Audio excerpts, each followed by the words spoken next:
PSI Gopal बदने हा स्वतःहून police ठाण्यात हजर झाला। महिला डॉक्टर आत्महत्या प्रकरणामध्ये PSI बदने आरोपी आहे। बदने फलटण ग्रामीण पोलीस ठाण्यात शरण गेला। बदनेला आज न्यायालयात हजर केले जाईल। या संदर्भातले तपशील देण्यासाठी आपले प्रतिनिधी साई सावंत आपल्यासोबत जोडले गेलेले आहेत। साई, नक्कीच विक्रांत, जो डॉक्टर महिला आत्महत्या प्रकरणी जो प्रमुख आरोपी आहे PSI बदने, तो काल रात्री फलटण ग्रामीण पोलीस स्टेशनमध्ये स्वतःहून हजर झालेला आहे आणि रात्री उशिरा त्याचं मेडिकल चेकअप करून देखील आता फलटण शहर पोलीस ठाण्यात त्याला ठेवण्यात आलेलं आहे। त्याचबरोबर दुसरा जो आरोपी आहे बनकर, त्याला सुद्धा याच पोलीस स्टेशनमध्ये ठेवण्यात आलेलं आहे आणि थोड्याच वेळामध्ये आता दुपारीच्या आसपास देखील त्याला कोर्टामध्ये हजर करण्यात येणार आहे। एकंदरीत या पार्श्वभूमीवर बघायला गेलं तर राज्याचे मुख्यमंत्र्यांचा देखील दौरा आता आज फलटणमध्ये आहे।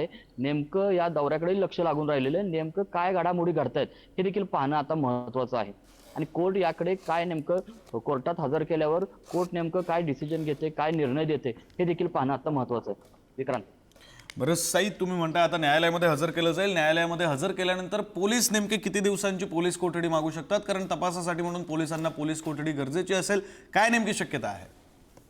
नक्कीच विक्रांत, जो प्रशांत बनकर आहे याला पोलिसांनी 4 दिवसाची पोलीस कोठडी मागितली होती आणि कोर्टाने देखील 4 दिवसाची पोलीस कोठडी दिलेली आहे। त्याचबरोबर जो आता मदने आहे त्याला देखील दुपारी कोर्टामध्ये हजर केल्यानंतर 4 ते 5 दिवसाची पोलीस कोठडी मागण्याची शक्यता आहे पोलिसांकडून। नेमकं कोर्ट किती दिवसाची पोलीस कोठडी देते हे देखील पाहणं आता महत्त्वाचं आहे। बरं, धन्यवाद साई दिलेल्या या सगळ्या माहितीसाठी।